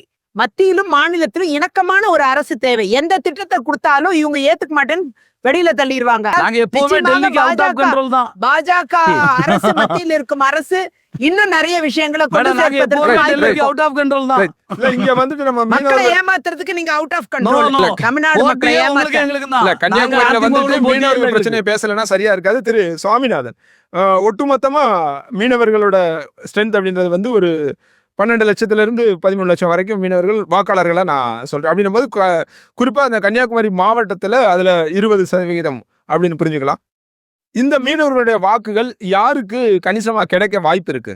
ரொம்ப குறிப்பா திமுக, அதிமுக, நாம் தமிழர் உட்பட பல பேரும் வந்து மீனவர்களுக்காக இயங்கியிருந்தாலும் கூட மீனவர்கள் வாக்கள் வந்து இந்த முறை விஜய்க்கு தான் கொஞ்சம் கூடுதலாக இருக்கிறதா பார்க்குறேன். அது எதனாலனா அவங்களுக்கு வந்து விஜய் மேல வந்து ஒரு அளவு கடந்த ஒரு அன்பு இருக்கு. அதை பார்க்க முடியுது களத்துக்குள்ள போகிறப்ப. நீங்க அண்மையில கூட ஒரு 2 நாட்களுக்கு முன்பு கிட்டத்தட்ட மரிய ஜெனிஃபர் அக்கா பேசுகிற பொழுது கூட ஒரு விஷயம் குறிப்பிட்டாங்க. சட்டமன்ற உறுப்பினர் குறிப்பிட்டாங்க. கிட்டத்தட்ட குமரி மாவட்ட மீனவர்கள் மட்டும் 470 பேர் ஈரான்ல இப்ப சிக்கியிருக்காங்க. பட் அதை தம்பிதுரை பேசியிருந்தார் பாராளுமன்றத்தில் ஒரு 2 நாட்களுக்கு முன்பு. இங்கிருந்தே ஒரு டீம் போயிருந்தாங்க, தலைவர் சுந்தரம் ஏற்பாட்டில் போயிருந்தாங்க. அவ்வளவுலாம் அவர்கள் முயற்சி எடுத்தாலும் கூட அந்த ஓட்டு தாவேக்கா பக்கம் தான் வரும்னு நான் கணிக்கிறேன். ஏன்னா கிட்டத்தட்ட நம்ம உள்ள போய் பார்க்குறப்ப திமுகவும் நிறைய செய்திருக்கு மீனவர்களுக்கு. கிட்டத்தட்ட 2023 என்று நினைக்கிறேன், ராமேஸ்வரத்தில் வந்து மீன்பிடி தடைக்கால நிவாரணத் தொகை 5000 ரூபாயிலிருந்து 8000 ரூபாயாக உயர்த்தினதும் திமுக தான். இப்போ 12,000 உயர்த்தணும்னு தேர்தல் அறிக்கையிலையும் சொல்லியிருக்காங்க. இவ்வளவு சொன்ன பின் கூட இந்த மீனவர்களுடைய வாழ்வாதாரம் சார்ந்து இன்னும் நிறைய பிரச்சனைகள் இருக்கு. என்னை விட அதில் அதிகமாக மணிய ஜெனிஃபர் அவர்களால் பேசக்கூடும். ஏன்னா கிட்டத்தட்ட தூண்டில் விளைவு பிரச்சனையாக இருக்கலாம், ஆழ்கடல் மீன்பிடிப்பு சார்ந்தவர்கள் இருக்கக்கூடிய பிரச்சனையாக இருக்கலாம், கடல் ஆம்புலன்ஸ் கோரிக்கையாக இருக்கலாம், மாயமான மீனவர்களை இறந்து போனதாக அறிவிக்கிறதுக்கான ஆண்டு தளர்வு கோரிக்கையாக இருக்கலாம். இது எதுவுமே திராவிட கட்சிகள் செய்யலையா செஞ்சாங்களா என்றால் கோரிக்கைகள் நிறைய இருக்கலாம். பட் மீனவர்களுக்கு நிறைய செய்யவும் செய்திருக்குன்னு தான் நான் பார்க்குறேன். 2 திராவிட கட்சிகளுமே. கிட்டத்தட்ட ஒரு படகோட்டி படத்தில் எம்ஜிஆர் நம்ம சொல்லுவோம் சார், தரைமேல் பிறக்க வைத்தா எங்களை கண்ணீரில் பிறக்க விட்டாயினு ஒரு சென்சிட்டிவாக இருந்த மாதிரி. இவர் அந்தளவு கூட விஜய்க்கான ஒரு பெரிய படங்களோ தொடர்புகளோ இல்லை. ஆனா பின்னும் கூட விஜய் மீது ஒரு அளவு கடந்த ஈர்ப்ப கடற்கரைகளில் பார்க்க முடியுது. இதுல மிக முக்கியமா நான் திமுகவை பாதிக்கும்னு சொன்ன காரணம் என்னன்னா, அவருக்கு தெரியும் தாமரைபரதை சாருக்கு குமரி மாவட்டத்தில் இருக்கக்கூடிய மீனவர்கள் முழுக்க கத்தோலிக்க கிறிஸ்தவர்கள். இங்கே மற்ற மாவட்டங்களில் இப்போ நீங்கள் ராமநாதபுரம் பார்த்தீங்கன்னா இந்துக்கள் இருப்பாங்க, இஸ்லாமியர்கள் இருப்பாங்க மீன்பிடி தொழிலில். பட் இங்கே முழுக்க கிறிஸ்தவர்கள் சிறுபான்மையினர் வாக்கள். நீங்கள் 2024 பாராளுமன்ற தேர்தல் வெற்றி சார், அந்த வெற்றிக்கு அடித்தளமே கிட்டத்தட்ட இவர்கள் பாஜக வந்துவிடும் என்கிற ஒரு அச்சம் திமுக காங்கிரஸ் கூட்டணிக்கு ஒட்டுமொத்த வாக்குகளை தருது. கடற்கரை கிராமத்தைச் சேர்ந்த தாரகைப்பட்டவர்களுக்கு மீனவர் சமூகத்திலிருந்து விலங்கு ஓட்டை நிறுத்துறாங்க, மீனவர்கள் ஓட்டு ஒருங்கிணைக்கப்படுது. பட் இந்த முறை நீங்கள் அப்படி யாரை விட்டாலுமே கூட விஜய் என்கிற ஒரு சக்திக்கு முன்பு அது ஈடு கொடுக்க முடியாதுங்கிறதா நான் ஒரு ஜேர்னலிஸ்டா களத்துக்குள்ள போனேன். இது மாறலாம். ஒரு 1.5 லட்சம் வாக்குகள் பதிவாகுதுன்னா சற்றேறக்குறைய ஒவ்வொரு தொகுதியிலையும் தாவேக்கா எடுக்கக்கூடிய ஓட்டுகள்ல 40% வரை மீனவர்கள் சமூகத்துக்குள்ள இருந்தே வரும். இப்ப தாவேக்கா உதாரணமா ஒரு 20,000 ஓட்டு எடுக்குதுன்னா அதுல ஒரு 12,000 13,000 வாக்கள் குறைந்தபட்சம் தான் நான் சொல்றேன். அதை விட கூடுதலாகவே கூட இருக்கக்கூடும். அதை வந்து இவங்க சார் எந்த அளவுக்கு திராவிட முன்னேற்ற கழகம் மீனவர்கள் வாக்கள் தாவேக்காவுக்கு போகிறது என்பதை உணர்ந்திருக்காங்கன்னா, நீங்க கான்ஸ்டன்டைன் அவர்கள் ராஜ்யசபா எம்பி ஆக்கப்பட்டது எப்போது? இத்தனை ஆண்டுகள் அவர் பயணித்துக் கொண்டுதான் அச்சம் தான். அவர் மீனவர் சமூகத்தை சேர்ந்தவர். சன்ரைஸ் என்கிற அவர்களுடைய ஆங்கில ஏட்டினுடைய ஆசிரியராக இருக்கிறார். அவரை கொண்டு வராங்க. தேர்தல் பொறுப்பாளர் யாருன்னு கேளுங்க, திராவிட முன்னேற்ற கழகத்தினுடைய கன்னியாகுமரி பாராளுமன்றத்தினுடைய தேர்தல் பொறுப்பாளர் கான்ஸ்டன்டைன் அவர்கள். அதுக்கு முன்பு கனிமொழி அவர்கள் இருந்தாங்க. அவங்க வந்து 21 தொகுதிக்கு தேர்தல் பொறுப்பாளர் கனிமொழி மாவட்டத்துல. இப்ப ஒவ்வொரு டிஸ்ட்ரிக்ட்டுக்கு ஒரு ஆளை கன்னியாகுமரி மாவட்டம், தென்காசி மாவட்டத்துக்கு அப்துல்லாவை போட்டிருக்கு. ஆமா, அவருக்கு தென்காசிக்கு என்ன சம்பந்தம்? தென்காசியில் கன்னியாகுமரியோட கான்ஸ்டன்டைன் போடும்போது கான்ஸ்டன்டைன் ரவீந்திரன் கன்னியாகுமரி மாவட்டத்தை ஒட்டி இருக்கக்கூடிய கூத்தங்குழி பகுதியை சார்ந்த நெல்லை மாவட்டத்தை நெல்லை மாவட்டம் கூத்தங்குழி. அவரு சொல்றாரு, அவரும் சொல்றதே வந்து நான் வந்து ராதாபுரம் தொகுதியினுடைய பார்வையாளரா இருந்தேன். எனக்கு பக்கத்து தொகுதி தொகுதிக்கு பார்வையாளர் இல்ல, நான் சொல்றது ஒட்டுமொத்த மாவட்டத்துக்கும் போது இந்த மாவட்டத்தினுடைய தேர்தல் பொறுப்பாளராக பக்கத்து மாவட்டத்துல அவரை ராஜ்யசபையில அதிகமாக்குறாங்க. ஒருத்தங்களா போட்டிருந்திருக்காங்க. அவர் கட்சியினுடைய செய்தி தொடர்பாளரா இருக்கிறாரு. இயக்கம் ராஜ்யசபா எம்பியாக ஒருவரை நியமிப்பதற்கு பல்வேறு காரணங்கள் இருக்கும். அதற்கு இந்த சமுதாய காரணம் ஒன்றும் கிடையாது. யார் வேண்டுமானாலும் எதை வேண்டுமானாலும் செய்தாலும் மீனவர்களுடைய வாக்கள் இந்த முறை தாவேக்கா பக்கம் தான் கணிசமாக இருக்கு. அது விஜய் மீது எழுந்திருக்கக்கூடிய அன்பு. ரைட். இதை உங்களோட நிறைய கருத்தை எடுத்துக்கிறேன். திரு விஜய் தரணி, இந்த மீனவர்கள் வாக்கு யாருக்கு போகும்னு நினைக்கிறீங்க இந்த தேர்தலில்? மீனவர் சமுதாயத்தின் வாக்கு என்பது ஓரளவுக்கு எப்பொழுதுமே வந்து அதிமுகவுக்கு வரக்கூடிய வாக்குகள், அது கான்ஸ்டன்டா இருக்கக்கூடிய வாக்குகள். இரட்டை இலை என்று எப்பொழுதுமே விரும்பி வாக்களிக்கக்கூடிய மீனவர் சமூகத்தை நாம் பார்க்க முடியும். சுவாமிநாதன் குறிப்பிடுறாரு, அதிமுக திமுகவுக்கு பெரும்பாலும் அதிமுக திமுக செய்யலன்னு நான் சொல்லல, நிறைய செஞ்சிருக்காங்க. அவங்களுக்கு கிடைக்க வேண்டிய வாக்குகள் தாவேக்காக்கு போகும். தாவேக்காக்கு போகுமா இல்லையான்னு ரிசல்ட் தான் சொல்லணும். ஏன்னா அது அன்ப்ரூவன் அன்டெஸ்டட். இது தெரியாது. ஆகையால் நம்ம பொறுத்து இருந்தா பார்க்கணுங்கிறது என்னுடைய பார்வை. Right, Thirumari Jennifer. மீனவர்கள் அப்படிங்கிறவங்க வந்து கிட்டத்தட்ட ஒரு 4 லட்சம் பேர் நம்மளுடைய மாவட்டத்துல இருக்கிறாங்க. மீனவர் தொகுதி அப்படிங்கிறது வந்து ஒரு 4 தொகுதி வந்து மீனவர்கள் அதிகமாக அடர்த்தியாக இருக்கக்கூடிய தொகுதிகள் நம்மளுடைய நான் கன்னியாகுமரி ஒட்டுமொத்தமாவே மாவட்டத்துல. கேட்கிறேன். தமிழ்நாடு ஒட்டுமொத்த- முழுவதுமாவே மீனவர்களோட கம்யூனிட்டி அந்த சமுதாய ஓட்டு வந்து யாருக்கு கிடைக்கும், அது நாம் தமிழர் தக்க வைக்குமா அப்படின்றது. நாம் தமிழர் தக்க வைக்கும் கூடும். இன்னொன்னு, ஃபர்ஸ்ட் ஆஃப் ஆல் நீங்க வந்து ரொம்ப ஒரு மயோபிக்கா பாக்குறீங்க. அதாவது அண்ணன் சொன்ன மாதிரி விஜய பிடிக்கும் அப்படின்னா ஓட்டு போடணும்னு அவசியம் கிடையாது உங்களுக்கு. அதாவது அந்த அளவுக்கு, அதாவது ஒரு படிப்பறிவு இல்லாத ஒரு இல்ல அது நீங்க அறியாமையில- விஜய்க்கு ஓட்டு போட்டா அறியாமையில இருக்கக்கூடிய படிப்பு மாவட்டம் கிடையாது. ஒரு ஓட்டு எதுக்காக போடுறாங்க அப்படிங்கிற தெளிவுள்ள மாவட்டம் தான். விஜய் பிடிக்கும், எனக்கும் தான் விஜய் இல்ல, பிடிக்கும், நான் அப்ப நான் போய் படம் பார்ப்பேன். ஆனா ஓட்டு போடுறது அந்த எம்எல்ஏ கேண்டிடேட்டா நிக்கிறாங்கல்ல, அவங்களுக்கு போடுறேன். அப்ப அவங்க மீனவருக்கு என்ன செஞ்சாங்க? ஒரு கட்சி தொடங்கப்பட்டு மீனவர்கள் பிரச்சனை இல்லையா கன்னியாகுமரி மாவட்டத்துல? இல்ல முழுக்க தமிழ்நாடு முழுக்க மீனவர் பிரச்சனைக்காக தாவேகா என்னென்ன பிரச்சனைகள்ல நின்னுச்சு, என்னென்ன போராட்டங்கள் பண்ணுச்சுது, என்னென்ன முன்னெடுப்புகள் பண்ணாங்க, அதை சொல்லணும், சொல்லி வாக்கு கேட்கணும். விஜய பிடிக்கும் அப்படிங்கிறதுக்காக போடுறாங்க அப்படின்னா எனக்கு ஸ்டாலினை பிடிக்கும், மோடியை பிடிக்கும், சீமானண்ணனை பிடிக்கும் அப்படின்னு சொல்லிட்டு போடுற வாக்குகள்னு சொல்லிட்டு ஒரு சதவீதத்தை நம்மளால எடுக்க முடியுமா? அது ஒரு அறிவார்ந்த தமிழ் சமூகம் அப்படி பேசக்கூடாது அப்படின்னு நினைக்கிறேன். குறிப்பா கன்னியாகுமரி மாவட்டத்துல 43 மீனவ கிராமங்கள் இருக்கு, 73 கிலோமீட்டர் இருக்குது, நிறைய பிரச்சனைகள் இருக்கு. இப்போ நம்ம எல்லாருமே வந்து மீனவர்கள் இல்லாட்டி கிறிஸ்தவர்கள் வாக்கு வேணும் அப்படின்னா உடனே போய் நிக்கிற இடம் வந்து டயோசியஸ்ல போய் நிக்கிறாங்க. ஏன் டயோசியஸ்ல போய் நிக்கிறாங்க சொல்லுங்க? ஏன் டயோசியஸ்ல நிக்கிறாங்க அப்படின்னா அந்த குழுவின் தலைவர், அந்த இயக்கத்தின் தலைவர் வந்து அவங்களுக்கு வந்து சொல்றாங்க, இது நம்மளோட பிரச்சனை. இன்னைக்கு நம்மளுடைய ப்ளூ எக்கானமிங்கிற பேர்ல கடல் காற்றாலை திட்டமா இருக்கட்டும், ஹைட்ரோ கார்பன் திட்டமா இருக்கட்டும், டீப் சி மைனிங் ப்ராஜெக்டா இருக்கட்டும், இதெல்லாம் வரும்பொழுது நம்மளுடைய இந்த கட்டமைப்பு தான் எல்லா இடங்கள்லயும் போராட்டங்களை அறிவிச்சு தொடர்ந்து பண்ணும். ஆரோக்கியபுரத்துல இருந்து நீரோடி வரைக்கும் எல்லா கிராமங்கள்லயும் இதை எதிர்த்து போராட்டம் பண்ணும். அப்ப இதை நம்ம சொல்லி கொடுக்குறோம். இன்னொன்னு, டங்ஸ்டன் சுரங்கம், அணுக்கனிம அணு சுரங்கம் வந்து ப்ராஜெக்ட் வந்து அரிட்டாப்பட்டியில வருது. அது மக்கள் எதிர்ப்பு வந்த உடனே அதை வந்து சட்டப்பேரவையில தீர்மானமா நிறைவேற்றி சென்ட்ரல் கவர்மெண்ட் அதை இந்த ப்ராஜெக்ட் வந்து ஹோல்ட் பண்ணாது அப்படின்னு சொல்றாங்க. ஆனா ஏன் இன்னும் ஓஎன்ஜிசியோட ப்ராஜெக்டுக்கு இவங்க அது நடக்காது அப்படின்னு ஒரு ஜிஓ பாஸ் பண்ணல? இன்னும் அதை பாஸ் பண்ணல, இன்னும் அது அப்படியேதான் இருக்குது. இது நடக்குமா நடக்காதா தெரியாது நமக்கு, அந்த நிலைமையில தான் இருக்கு. அதுவும் கூடுதலாக இப்ப வந்து ரேர் எர்த் மினரல்ஸ் காரிடோர்னு சொல்லிட்டு ஒடிசால இருந்து கேரளா வரைக்கும் கொண்டு வர்றீங்க. அப்போ அதுக்கு பப்ளிக் ஹியரிங் கூட கிடையாது அப்படின்னு மத்திய அரசு ஒரு ஜிஓ பாஸ் பண்ணுது. அப்ப இனிமேல் போராட்டமே நாங்க பண்ணக்கூடாதா? அப்ப கூடங்குளம் இங்க பக்கத்துல இருக்கு, கண் தொலைவுல இருக்கு கூடங்குளம். அப்ப இவ்வளவு அச்சுறுத்தல்களுக்கு நடுவுல விஜய்ங்கிற ஒருத்தர் வந்திருக்காரு, அதுக்காகவே நான் ஓட்டு போடணும் அப்படின்னு நினைக்க மாட்டாங்க எங்களுடைய மக்கள். நம்மளுடைய மக்கள் கடல் சார்ந்த என்ன சொல்றது வளங்களை யாரு பாதுகாக்க போறாங்க, அந்த பாதுகாக்கிறதுக்கு இவங்களுக்கான கொள்கை என்ன இருக்கு, அதை பார்த்து வாக்களிப்பாங்க இந்த முறை. ரைட், இது உங்களுடைய நிறைவு கருத்தா எடுத்துக்கிறேன். எல்லா சமுதாயத்துல இருக்கக்கூடிய இளைஞர்களும் அந்த திரைப்பட நடிகர் என்கிற ஒரு கோட்டில் போய் கூடுவதை போலதான் இவங்களும் போறாங்களே ஒழிய விஜய் என்கிற திரைப்பட நடிகர் மீது உள்ள தனிப்பட்ட அன்பால் எல்லாம் போறதில்ல. இதே இடத்துக்குள்ள அஜித் ஒரு கட்சி ஆரம்பிச்சு ஊரா போனாலும் இந்த கூட்டம் வரும். நீங்க நடிகர் வடிவேலு வந்து திமுக கூட்டணி ஆதரிச்சு பிரச்சாரம் பண்ண வந்தார். நான் அந்த பகுதியினுடைய ஒன்றிய செயலாளர். நான் தான் விஜய சிங்கார் ஹோட்டல்ல நடிகர் வடிவேல சிங்கார் ஹோட்டல்ல இருந்து அழைச்சு கூட்டிட்டு போனேன். கூட்டிட்டு போனா கீழே மணக்குடிக்கும் மேல மணக்குடிக்கும் இடையில ஒரு பாலம் இருக்கு. இந்த பாலத்துல இருந்து அந்த பாலத்துக்கு அந்த பெரிய வண்டி போகாது. அதுல இருந்து இன்னொரு கார்ல அவரை மாத்தி அந்த பக்கத்துல அவரை கொண்டு போய் இறக்கணும். காரை தூக்கிட்டு போய் பார்த்தாங்க. நடிகர் வடிவேலுக்கு வந்த சம்பவம். ஆண்டிப்பட்டி பக்கத்துல வடிவேலு பிரச்சாரத்துக்கு போகும்போது அந்த 407 டெம்போ டிராவலர் 2ஆ பிச்சுட்டாங்க சார். இதெல்லாம் வடிவேலுக்கே நடந்தது ஒரு காலகட்டத்துல. அதனால இவருக்கு நடக்கிறத நாம் ஆச்சரியமாக பார்க்கவில்லை.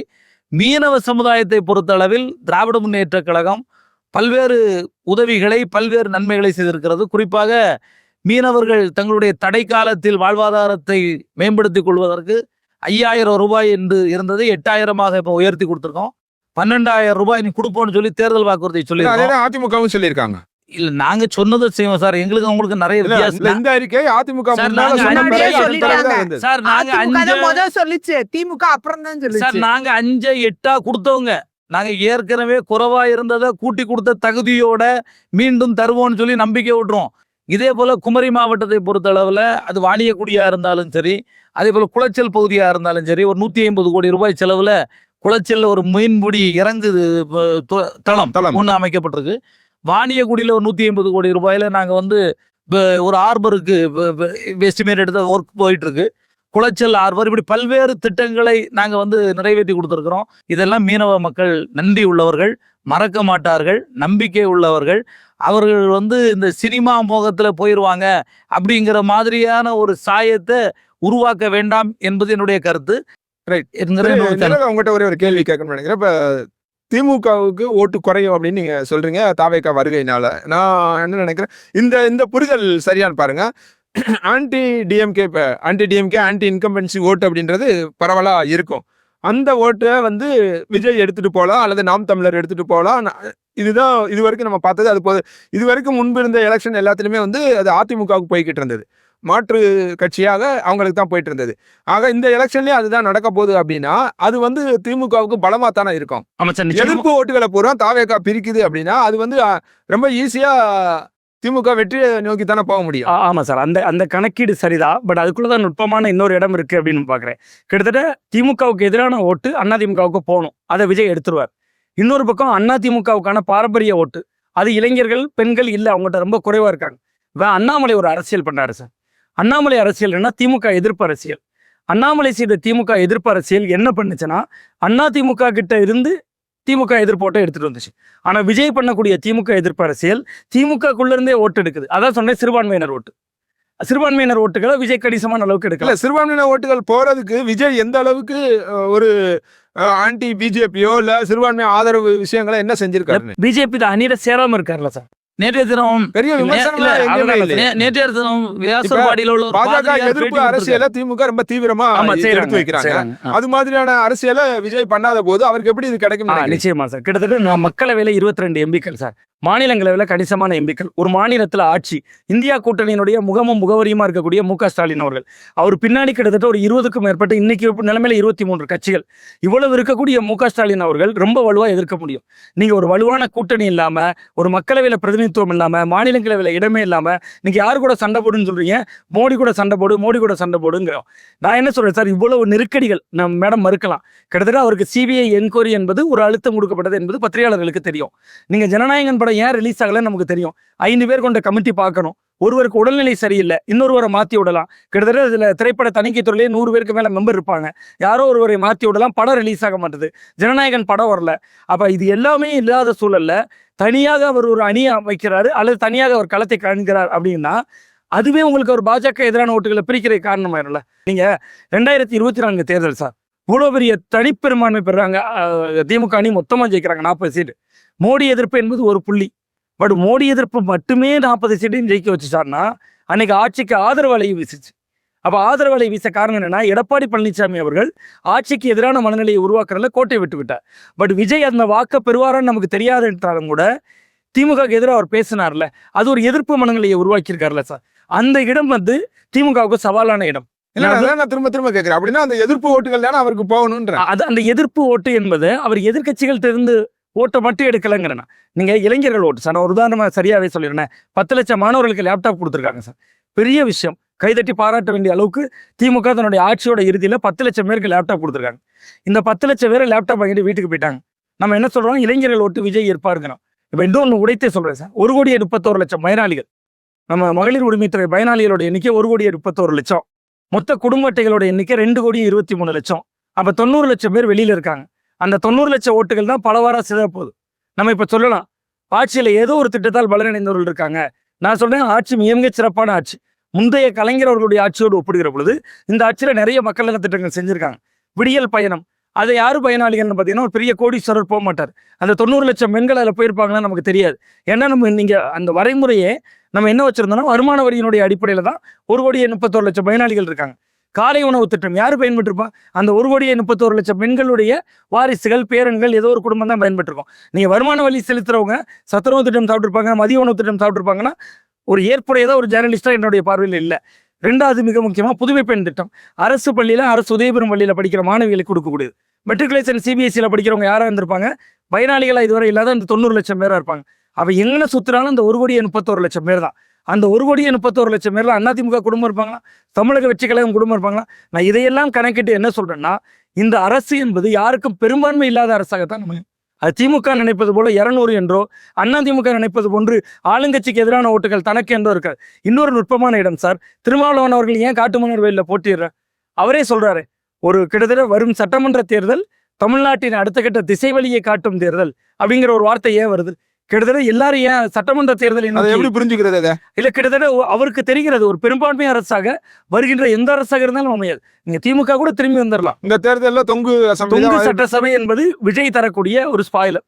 விஜய் என்பவர் ஒரு ஸ்பாயிலர் தான். பட் அந்த ஸ்பாயிலர் தரக்கூடிய பரிசு என்பது தொங்கு சட்டசபை என்பதுதான் நிச்சயமாக இருக்கும் அப்படின்னு தான் நான் பார்க்கிறேன். அதை நோக்கி தான் தமிழக அரசியல்களும் சென்று கொண்டிருப்பதாக பார்க்கிறேன். ரைட், பார்க்கலாம். மக்கள் தீர்ப்பு எழுத போகிறார்கள். தீர்ப்பு எழுதும் நாள் ஏப்ரல் 23 அனைவரும் தவறாமல் வாக்களியுங்கள். உங்களுடைய வாக்கு நீங்கள் யார், எந்த தலைவரை தேர்வு செய்ய வேண்டும் என்பதை தீர்மானிக்கப் போகிறது. பார்க்கலாம். 23 எல்லா கேள்விகளுக்கும் விடை தெரியும். நிகழ்ச்சியில் பங்கேற்று நிறைய கருத்துக்களை முன் வச்சிங்க. உங்க அனைவருக்கும் நன்றி, வணக்கம்.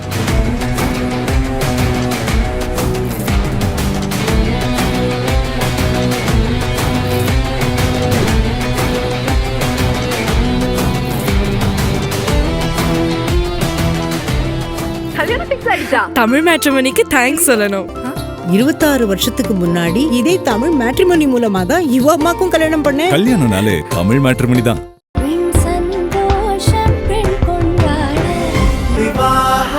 மணப்பெண்ணின் பிரத்யேகமான திருமணம். விவாஹா தி சென்னை சில்க்ஸ்.